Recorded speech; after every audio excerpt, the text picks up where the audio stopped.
Hello friends, welcome to my study time. आज के इस वीडियो में हम इग्नो बीएड एंट्रेंस एग्जाम के कुछ प्रीवियस ईयर क्वेश्चन को डिस्कस करेंगे। तो अगर आपने अभी तक हमारे चैनल को सब्सक्राइब नहीं किया है तो my study time YouTube channel को सब्सक्राइब कर लीजिए। वीडियो पसंद आए तो वीडियो को लाइक कर दीजिए एंड शेयर कर दीजिए। तो चलिए आज का ये वीडियो शुरू करते हैं। आज के इस वीडियो का हमारा जो टॉपिक है वो लॉजिकल एंड एनालिटिकल रीजनिंग के ऊपर बेस्ड है। इग्नो बीएड एंट्रेंस एग्जाम में लॉजिकल एंड एनालिटिकल रीजनिंग ऐसा एक पार्ट होता है जहां आप बहुत अच्छे से स्कोर कर सकते हैं और थोड़ा सा प्रैक्टिस करेंगे तो ये जो पार्ट है ये आपको बहुत ही ईजी हो जाएगा। तो चलिए आज का ये वीडियो शुरू करते हैं। अगर आप इस वीडियो से रिलेटेड कुछ पीडीएफ डाउनलोड करना चाहते हैं तो नीचे टेलीग्राम चैनल का लिंक दिया गया है, वहाँ जाके आप इसे डाउनलोड कर सकते हैं। तो चलिए देख लेते हैं क्वेश्चन में क्या दिया गया है। तो क्वेश्चन नंबर 11 से 14 तक यहाँ पर कुछ इन्फॉर्मेशन दिया गया है। क्वेश्चन नंबर 11 से 14 तक हमें इन्फॉर्मेशन के अकॉर्डिंग यहाँ पर सॉल्व करना है, ठीक है। तो यहाँ पर दिया गया है there is a family of 6 members A B C D E and F. They are lawyer, doctor, teacher, salesman, engineer and accountant, not necessarily in that order. There are 2 married couples in the family.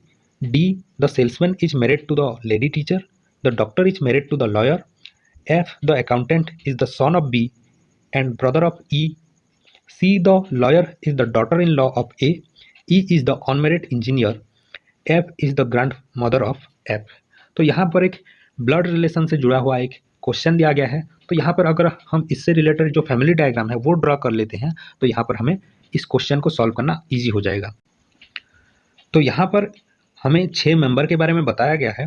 6 member के अलग अलग profession हैं, वो हमें नहीं पता, कौन क्या करता है ये हमें नहीं पता, लेकिन यहाँ पर कुछ इन्फॉर्मेशन एक्स्ट्रा दिए गए हैं जिसके जरिए हम इसे सॉल्व कर सकते हैं। जैसे कि यहाँ पर 2 फीमेल मेंबर हैं, ये बताया गया है। जैसे कि ए एक फीमेल मेंबर है, वो कैसे पता चलता है? क्योंकि यहाँ पर लिखा गया है ए इज द ग्रैंड मदर, ठीक है, ग्रैंड मदर है इसलिए एक फीमेल मेंबर है। और एक सी फीमेल मेंबर है, ये पता चलता है कि वो लिखा गया है C is the daughter in law of A और सी के बीच में जो कनेक्शन है वो डॉटर इन लॉ है। तो ये एक लॉयर है और वो कपल हैं किसके साथ? डॉक्टर के साथ, ठीक है। तो इस क्वेश्चन में जितने भी इंफॉर्मेशन दिया गया है उससे हम एक फैमिली डायग्राम ड्रॉ करने की कोशिश करते हैं। सबसे पहले हम लिखेंगे डी, जो कि है एक सेल्समैन और वो मैरिड कपल हैं किसके साथ? एक लेडी टीचर के साथ, लेडी टीचर। तो हमें पता चल जाता है कि 2 ही फीमेल मेंबर हैं और एक जो लॉयर फीमेल मेंबर है वो डॉक्टर के साथ कपल है और यहाँ पर 2 ही कपल हैं। तो ये जो एक फीमेल मेंबर है वो किसके साथ कपल है? वो डी के साथ कपल है, ठीक है। तो यहाँ पर हमें पता चल जाता है डी एंड ए कपल है और सी एंड डॉक्टर कपल है यहाँ पर। और उसके बाद जितने भी मेंबर हैं वो सब अनमेरिड हैं। जैसे कि हमें पता चलता है ई एक इंजीनियर है जो कि अनमेरिड है, एफ जो है वो अकाउंटेंट है। तो कौन बचता है? जो बी बचता है वो क्या है? वो ऑब्वियसली डॉक्टर हो जाएगा, ठीक है। तो हमें यहाँ पर इंफॉर्मेशन में दिया गया है बी का जो सन है वो एफ है और एफ का जो ग्रैंड मदर है वो ए है। तो यहाँ पर हमें जो रिलेशन मिल जाता है, ए का जो ग्रैंड सन है वो एफ हो जाएगा, तो एफ का जो फादर है वो यहाँ पर बी हो जाएगा, तो ए का सन हो जाएगा बी। तो बी किसके साथ कपल है? बी कपल है सी के साथ। तो बी क्या है? बी है डॉक्टर, बी एक क्या है? डॉक्टर है। सी क्या है? सी एक लॉयर है, ठीक है, लॉयर है। एफ के भाई कौन है? एफ के भाई ई है जो कि है एक इंजीनियर। एफ क्या है? एफ अकाउंटेंट है, ठीक है। तो ये हमें मिल गया है पूरा फैमिली डायग्राम। सी एक फीमेल मेंबर है, ए एक फीमेल मेंबर है, ठीक है। तो ये मिल गया हमारा फैमिली डायग्राम। अब इसके अकॉर्डिंग हमें इस क्वेश्चन को सॉल्व करना है, ठीक है। तो चलिए देख लेते हैं क्वेश्चन में क्या क्या पूछा गया है, ठीक है। बाकी सबको मिटा देते हैं और जो फैमिली डायग्राम है उससे सिर्फ यहाँ पर हम रखते हैं, ठीक है। तो यहाँ पर हमें देखना है क्या क्या क्वेश्चन में पूछा गया है। तो क्वेश्चन में है how is E related to F. E कैसे एफ के साथ रिलेटेड है? तो यहाँ पर जैसे कि डायग्राम में हम देख रहे हैं ई एंड एफ भाई भाई हैं। तो ऑप्शन में देख लीजिए कहाँ पर है। तो ऑप्शन नंबर ए में लिखा गया है ई एंड एफ इज ब्रदर। तो यहाँ पर ब्रदर हो जाएगा आपका right answer, option number A हो जाएगा राइट आंसर। क्वेश्चन नंबर 12 में पूछा गया है what is the profession of B. B का प्रोफेशन क्या है? Teacher, doctor, lawyer, can not be confirmed. तो आप देख सकते हैं बी का जो प्रोफेशन है वो एक डॉक्टर है, ठीक है। बी का जो प्रोफेशन है वो डॉक्टर है, तो ऑप्शन नंबर बी हो जाएगा यहाँ पर आपका right answer doctor. Next question देखते हैं। क्वेश्चन नंबर 13 में पूछा गया है which of the following is one of the couple. तो क्वेश्चन में पूछा गया है कि नीचे दिए गए पेयर में से कौन एक कपल है। तो ऑप्शन में है F and D, D and B, E and A, ठीक है। तो यहाँ पर आप फैमिली डायग्राम देख लीजिए और बता दीजिए। तो यहाँ पर जो दो कपल हैं वो कौन कौन से कपल हैं, डी एंड ए एक कपल हैं, ठीक है, और एक सी एंड बी कपल हैं। तो ऐसा कोई पेयर यहाँ पर नहीं दिया गया है, तो ऑप्शन नंबर डी हो जाएगा आपका right answer, none of these, ठीक है। नेक्स्ट क्वेश्चन देखते हैं। क्वेश्चन नंबर यहाँ पर 14 में पूछा गया है, which of the following is a pair of female. तो नीचे दिए गए ऑप्शन में से कौन सा पेयर एक फीमेल है, ठीक है। तो ऑप्शन में दिया गया है A and C, B and D, D and F, B and F. तो आप देख लीजिए कौन सा पेयर फीमेल है, ए एक फीमेल है और सी एक फीमेल है। तो यहाँ पर ऑप्शन नंबर ए हो जाएगा आपका right answer, option number A, ठीक है। तो नेक्स्ट क्वेश्चन देखते हैं। क्वेश्चन नंबर 15 में पूछा गया है, फाइंड द मिसिंग नंबर। तो यहाँ पर हमारा जो ब्लड रिलेशन का क्वेश्चन था उसका क्वेश्चन खत्म हो चुका है, तो यहाँ पर नया क्वेश्चन है। तो यहाँ पर हमें जो मिसिंग नंबर है वो फाइंड करना है। तो सबसे पहले ऐसे क्वेश्चन में हमें जो चार यहाँ पर जो दो पिक्चर दिए गए हैं, हमें यहाँ पर इन दोनों पिक्चर में क्या पैटर्न बन रहा है उसके अकॉर्डिंग जो थर्ड पिक्चर है वहाँ पर क्या आंसर होगा वो फाइंड करना है। तो सबसे जो आसान तरीका है, हमें यहाँ पर मल्टीप्लाई यूज करके देखना है, क्या मल्टीप्लाई का जो रिजल्ट है वो 72 हो रहा है इन दोनों पिक्चर में।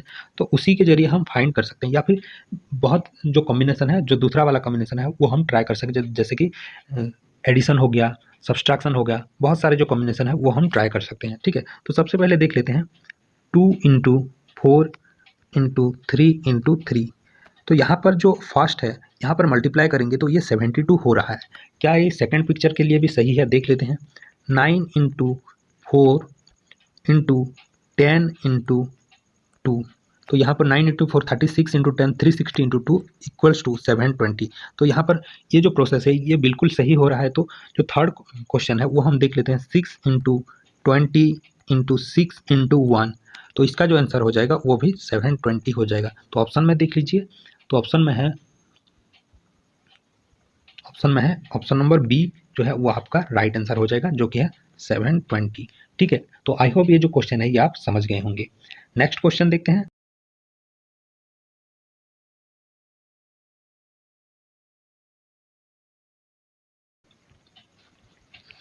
क्वेश्चन नंबर 16 से लेकर क्वेश्चन नंबर 19 के लिए यहाँ पर कुछ हमें इंस्ट्रक्शन दिया गया है और हमें सीक्वेंस एंड सीरीज का नंबर दिया गया है, और हमें फाइंड करना है कि जो क्वेश्चन मार्क है वहाँ पर कौन सा नंबर आएगा, ठीक है। तो यहाँ पर हम देख लेते हैं।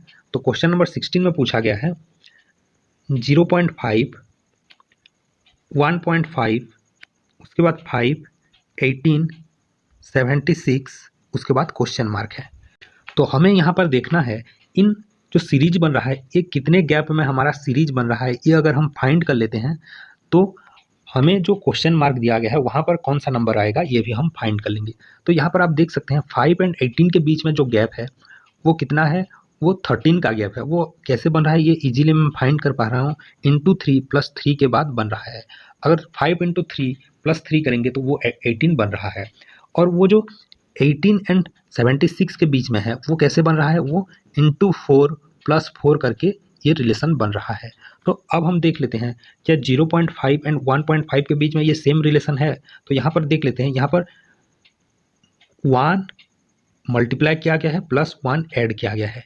तो और यहाँ पर 0.2 मल्टीप्लाई किया गया है और 2 ऐड किया गया है, ठीक है। तो यहाँ पर ये सीरीज बना है। तो आगे जो सीरीज बनेगा 76 के बाद वो कैसे बनेगा, इंटू 5 प्लस 5 करके ये सीरीज आगे बढ़ेगा, ठीक है। तो ये हम देख लेते हैं। तो आंसर हमें पता चल जाएगा, इंटू 5 कर लेते हैं 76 के साथ, प्लस 5 कर लेते हैं। तो जो नेक्स्ट हमारा यहाँ पर आंसर बनेगा वो हो जाएगा 385 हो जाएगा। तो ऑप्शन में देख लीजिए, ऑप्शन नंबर बी है यहाँ पर राइट आंसर। तो आपको समझ में आ गया होगा, जो क्वेश्चन मार्क है वहाँ पर 385 आ जाएगा। तो नेक्स्ट क्वेश्चन हम देख लेते हैं। क्वेश्चन नंबर 17 में पूछा गया है 198, 202, 211 एंड 227, उसके बाद हमें क्वेश्चन मार्क दिया गया है। तो यहाँ पर आप देख लीजिए, तो यहाँ पर हमारा जो गैप बन रहा है वो हमें फाइंड करना है। तो यहाँ पर जो गैप है वो 4 का गैप दिख रहा है हमें। तो यहाँ पर जो गैप है वो 9 का गैप है। यहाँ पर जो गैप है वो 16 का गैप है। तो यहाँ पर हमें दिख रहा है कि ये जो गैप बन रहा है ये 2 का स्क्वायर से बन गया, ये 3 का स्क्वायर से बन गया और ये 4 का स्क्वायर से बन गया। तो आगे जो गैप बनेगा वो 25 से ऑब्वियसली होने वाला है, जो कि 5 का स्क्वायर है। तो यहाँ पर ऐड कर लीजिए 227 में 25, तो हमारा आंसर आ जाएगा 252। तो ऑप्शन में देख लीजिए यहाँ पर 17 के क्वेश्चन में ऑप्शन नंबर बी हो जाएगा आपका राइट आंसर, जो कि है 252। ठीक है, नेक्स्ट क्वेश्चन देख लेते हैं। क्वेश्चन नंबर 18 में पूछा गया है 1, 6, 21, 66, उसके बाद क्वेश्चन मार्क दिया गया है। ठीक है, तो यहाँ पर हमें इसका जो रिलेशन है वो फाइंड करना है। ठीक है, तो यहाँ पर भी जो गैप है वो हम देख लेते हैं। तो यहाँ पर फर्स्ट में हमें पता चल जा रहा है यहाँ पर 5 का गैप है। नेक्स्ट यहाँ पर गैप हमें दिख रहा है जो कि 15 का गैप है। आगे जो गैप है वो है 45 का गैप। ठीक है, तो ऐसे करके हमें पता नहीं चलेगा कि यहाँ पर आगे कितने गैप होने वाला है। तो यहाँ पर हमें ये जो नीचे जो पैटर्न बन रहा है उसका भी हमें रिलेशन फाइंड करना है। तो यहाँ पर 3 मल्टीप्लाई हो रहा है, यहाँ पर भी 3 मल्टीप्लाई किया गया है, तो यहाँ पर भी जो आगे नंबर आएगा वो भी 3 मल्टीप्लाई किया जाएगा। तो 45 इंटू 3 हो जाएगा 135। तो यहाँ पर जो गैप में बनेगा वो 135 के गैप में बनेगा। तो 66 में अगर 135 ऐड कर लेते हैं तो वो बन जाता है 201। तो ये हो जाएगा हमारा आंसर। तो ऑप्शन नंबर देख लीजिए, ऑप्शन नंबर बी हो जाएगा आपका राइट आंसर, जो कि है 201। तो ये था क्वेश्चन नंबर 18। नेक्स्ट क्वेश्चन देख लेते हैं।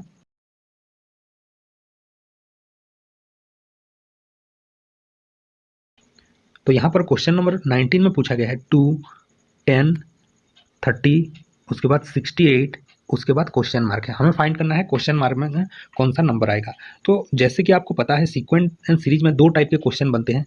एक तो यहाँ पर जो गैप ढूंढा जाता है और एक इन नंबर में क्या डिफरेंसेस है वो हमें देखना पड़ता है। तो यहाँ पर देख सकते हैं इस नंबर को अगर आप यहाँ पर देखते हैं तो क्या मैं 2 को ऐसे लिख सकता हूँ 1 क्यूब प्लस 1। ठीक है, तो 10 को क्या मैं ऐसे लिख सकता हूँ 2 क्यूब प्लस 2, ऐसे हो सकता है। क्या मैं 30 को ऐसे लिख सकता हूँ 3 क्यूब प्लस 3। 68 को भी ऐसे लिखा जा सकता है 4 क्यूब प्लस 4। तो आगे जो पैटर्न आएगा वो क्या होगा, वो हो जाएगा 5 क्यूब प्लस 5 हो जाएगा। अब हम फाइंड कर सकते हैं 5 का क्यूब प्लस 5 कितना हो जाएगा। यहाँ पर आप मल्टीप्लाई कर लीजिए 5 इंटू 5 इंटू 5 प्लस 5 कर लीजिए, तो यहाँ पर 125 प्लस 5 हो जाएगा हमारा 130 हो जाएगा यहाँ पर। ठीक है, तो ऑप्शन में देख लीजिए, ऑप्शन नंबर सी हो जाएगा यहाँ पर राइट आंसर, जो कि है 130। आई होप ये जो पैटर्न है ये आपको समझ में आ गया होगा। अब हम देखते हैं क्वेश्चन नंबर 20 को। तो क्वेश्चन नंबर 20 में पूछा गया है if goodness is coded as HNPCODTR then how greatness can be written in that code. ठीक है, तो हमें यहाँ पर एक कोड से रिलेटेड क्वेश्चन दिया गया है।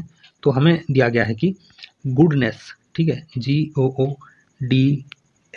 GOODNESS, गुडनेस क्या हो रहा है HNPCODTR, ये बन रहा है।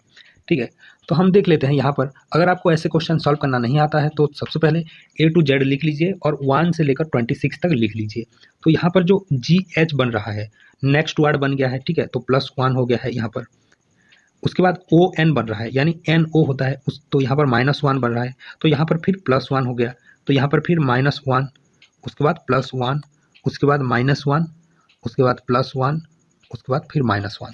तो यहाँ पर ये जो सीरीज बन रहा है +1 -1 +1 -1 का, वो हमारे जो वर्ड दिया गया है वहाँ पर अप्लाई कर लीजिए GREATNESS। ठीक है, जी के बाद हो जाएगा हमारा H+1, उसके बाद -1 हो जाएगा।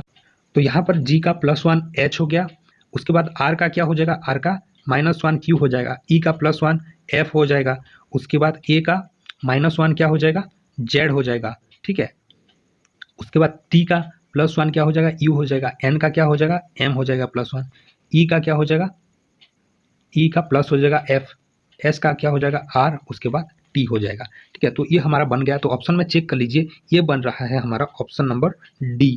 ठीक है, तो ऑप्शन नंबर D हो जाएगा आपका राइट आंसर, HQFZUMFRT, ये हो गया हमारा कोडेड वर्ड।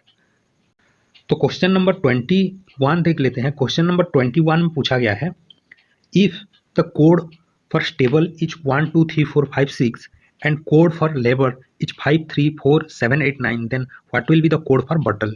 ठीक है, तो यहाँ पर STABLE इसका कोड क्या है, वो है 1 2 3 4 5 6, उसके साथ साथ और एक कोड दिया गया है LA BOUR, इसका कोड दिया गया है 534789। तो यहाँ पर हमें फाइंड करना है बॉटल का कोड, BOTTLE, बॉटल का कोड हमें फाइंड करना है। तो देख लीजिए यहाँ पर B का हो जाएगा 4, O का हो जाएगा यहाँ पर 7, T का हो जाएगा यहाँ पर 2, L का हो जाएगा हमारा 5, E का हो जाएगा हमारा 6। तो हमारा कोड हो जाएगा 472256। तो ऑप्शन देख लीजिए 472256 है ऑप्शन नंबर बी में। तो ऑप्शन नंबर बी हो जाएगा, सॉरी ऑप्शन नंबर ए हो जाएगा हमारा राइट आंसर। तो यहाँ पर राइट आंसर हो जाएगा ऑप्शन नंबर ए 472256। बहुत ही इजी क्वेश्चन था। नेक्स्ट क्वेश्चन देख लेते हैं। Which pair is different in some way from the other in the following. तो यहाँ पर एक पेयर दिया गया है, कौन सा पेयर डिफरेंट है वो हमें फाइंड करना है।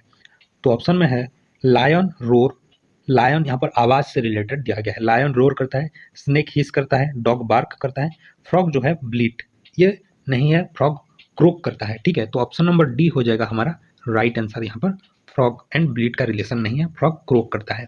ठीक है, नेक्स्ट क्वेश्चन देख लेते हैं। तो क्वेश्चन नंबर 23 से 26 तक यहाँ पर हमें कुछ इन्फॉर्मेशन दिया गया है। तो देख लेते हैं क्या है। Ram plays football, hockey and volleyball, Shyam plays cricket, hockey and football, Anil plays hockey, volleyball and badminton, Deepak plays volleyball, cricket and football, Harish plays football only. तो यहाँ पर कुछ डेटा दिया गया है, उसके जरिए हमें सॉल्व करना पड़ेगा। तो यहाँ पर कितने आदमी हैं, यहाँ पर 5 आदमी हैं यहाँ पर, और हमें 5 जो स्पोर्ट्स है उनके बारे में दिया गया है। तो हमें क्या करना है, हमें एक टेबल बनाना है। तो ये टेबल बनाने से हमारा जो क्वेश्चन है वो सॉल्व करना आसान हो जाएगा। ठीक है, तो हमें यहाँ पर राम, श्याम, उसके बाद है अनिल, उसके बाद है दीपक, उसके बाद है हरीश। ये 5 आदमी हैं। ठीक है, और वो डिफरेंट स्पोर्ट्स प्ले करते हैं। तो सबसे पहले फुटबॉल, उसके बाद है हॉकी, उसके बाद है वॉलीबॉल, उसके बाद है क्रिकेट एंड बैडमिंटन, ऐसे करके 5 स्पोर्ट्स हैं। तो राम क्या करता है, राम फुटबॉल भी खेलता है, श्याम भी फुटबॉल खेलता है। उसके बाद अनिल के बारे में नहीं दिया गया है। ठीक है, तो राम क्या क्या खेलता है, फुटबॉल खेलता है, हॉकी खेलता है, वॉलीबॉल खेलता है। ठीक है, श्याम क्या क्या खेलता है, श्याम खेलता है फुटबॉल, हॉकी और क्रिकेट। उसके बाद अनिल क्या क्या खेलता है, अनिल खेलता है हॉकी और वॉलीबॉल, ठीक है, और बैडमिंटन। दीपक क्या क्या खेलता है, दीपक खेलता है फुटबॉल, ठीक है, उसके बाद वो वॉलीबॉल भी खेलता है, उसके बाद वो क्रिकेट भी खेलता है। हरीश क्या खेलता है, हरीश फुटबॉल खेलता है और कुछ नहीं खेलता। तो ये हमें यहाँ पर डेटा मिल चुका है, डिफरेंट स्पोर्ट्स का हमें यहाँ पर जो इन्फॉर्मेशन है वो मिल चुका है। ठीक है, तो अब हम इसे सॉल्व करते हैं। तो क्वेश्चन नंबर यहाँ पर देख लेते हैं, क्वेश्चन नंबर यहाँ पर 23, which game is played by most of the boys. तो कौन सा ऐसा गेम है जो बहुत सारे बच्चे खेलते हैं। तो यहाँ पर हमारा जो राइट आंसर हो जाएगा वो हो जाएगा फुटबॉल। फुटबॉल कितने लोग खेलते हैं, फुटबॉल खेलते हैं 1 2 3 4, जैसे कि आप देख सकते हैं 4 आदमी यहाँ पर फुटबॉल खेलते हैं। तो ऑप्शन नंबर सी हो जाएगा यहाँ पर आपका राइट आंसर। ठीक है, अब हम चलते हैं नेक्स्ट क्वेश्चन की ओर। नेक्स्ट क्वेश्चन में पूछा गया है, क्वेश्चन नंबर 24 में पूछा गया है, how many boys play hockey. तो हॉकी कितने आदमी खेलते हैं। तो हॉकी में, हॉकी का जो टेबल है वो देख लीजिए। हॉकी कौन खेलता है, राम खेलता है, श्याम खेलता है एंड अनिल खेलता है। तो यहाँ पर 3 आदमी ऐसे हैं जो हॉकी खेलते हैं। तो ऑप्शन नंबर यहाँ पर हो जाएगा बी, हो जाएगा आपका राइट आंसर। 3 आदमी हॉकी खेलते हैं। क्वेश्चन नंबर 25 में पूछा गया है, how many boys play cricket. तो क्रिकेट कितने आदमी खेलते हैं। तो यहाँ पर ऑप्शन में है 2 4 1 एंड 3। तो क्रिकेट का टेबल देख लीजिए। तो क्रिकेट जो है वो 3 बॉयज खेलते हैं, 3 आदमी खेलते हैं। तो ऑप्शन नंबर डी हो जाएगा यहाँ पर आपका राइट आंसर। क्वेश्चन नंबर 26 देख लेते हैं। 26 में पूछा गया है, which boys do not play volleyball. तो कौन से जो आदमी हैं, कौन से बॉय हैं जो वॉलीबॉल नहीं खेलते हैं। तो टेबल में देख लीजिए, जिनके जो साइड में वॉलीबॉल का राइट नहीं दिया गया है वो वॉलीबॉल नहीं खेलते हैं। तो जैसे कि हम देख सकते हैं श्याम, SHYAM, श्याम एंड हरीश जो है वो लोग वॉलीबॉल नहीं खेलते हैं। ठीक है, तो यहाँ पर ऑप्शन नंबर हो जाएगा डी, हो जाएगा आपका राइट आंसर। नेक्स्ट क्वेश्चन देखते हैं। तो क्वेश्चन नंबर 27 से 30 तक क्वेश्चन के लिए हमें कुछ इन्फॉर्मेशन दिया गया है।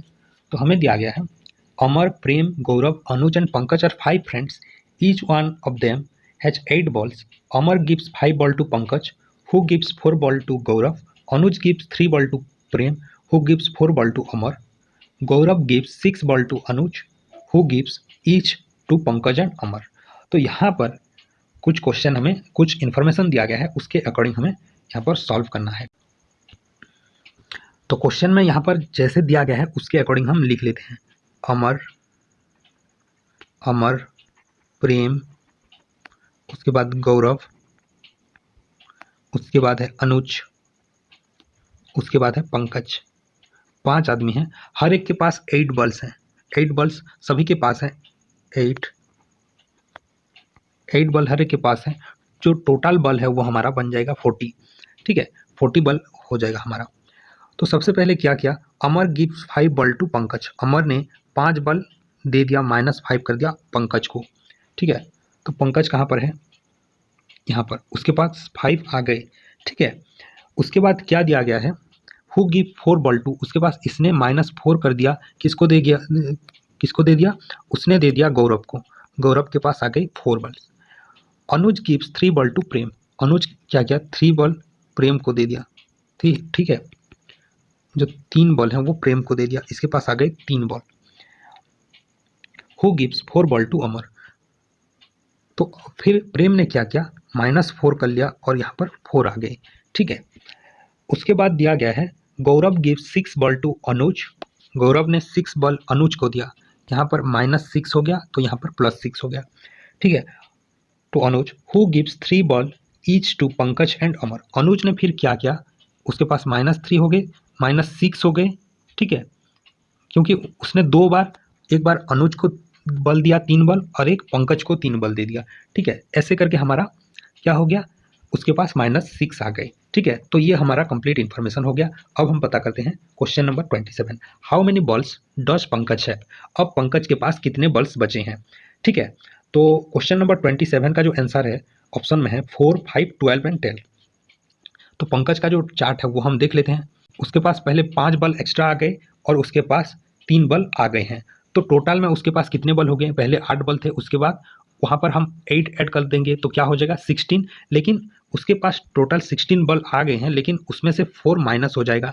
ठीक है, तो उसके पास टोटल 12 बल रिमेनिंग है। ठीक है, तो ऑप्शन नंबर सी हो जाएगा यहाँ पर आपका राइट आंसर हो गया। नेक्स्ट क्वेश्चन अब देखते हैं।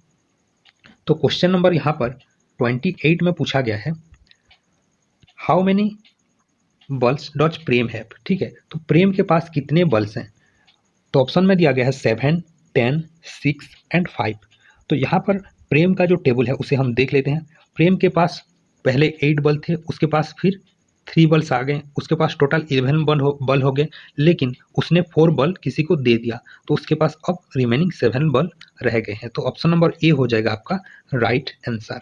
ठीक है, तो नेक्स्ट क्वेश्चन देखते हैं। क्वेश्चन नंबर 29 में पूछा गया है, who has minimum numbers of बल, तो किसके पास सबसे कम बल हैं। तो यहाँ आप फाइंड कर लीजिए, जिसने सबसे ज़्यादा बल दूसरों को दिया है उसके पास सबसे कम बल होंगे। ठीक है, तो अनुज ने सबसे ज़्यादा बल दूसरों को दिया है, उसने 9 बल्स दूसरों को दिया है, तो उसके पास सबसे कम बल होंगे। तो उसके पास बल हैं 8 + 6 बल उसके पास हैं, 8 + 6 बल उसके पास हैं जो कि है 14, लेकिन उसने 9 बल दूसरों को दिया है तो -9 हो जाएगा जो कि है 5। तो उसके पास सबसे कम बल है अनुज के पास, तो ऑप्शन नंबर बी हो जाएगा यहाँ पर आपका राइट आंसर। नेक्स्ट क्वेश्चन देखते हैं।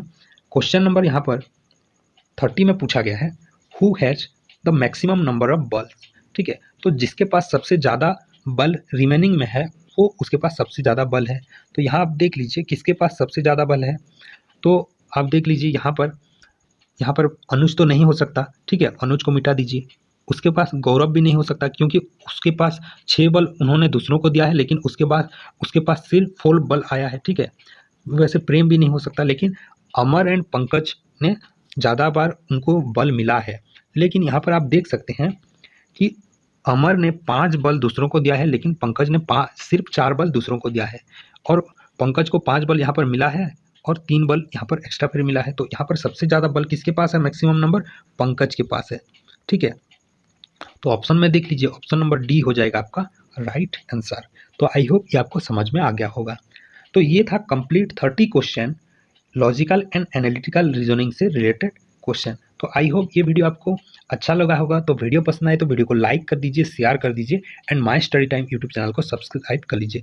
अगर आप इस वीडियो से रिलेटेड PDF डाउनलोड करना चाहते हैं तो नीचे दिए गए टेलीग्राम चैनल को ज्वाइन कर लीजिए, वहाँ पर आपको इस वीडियो से रिलेटेड सभी PDFs मिल जाएंगे।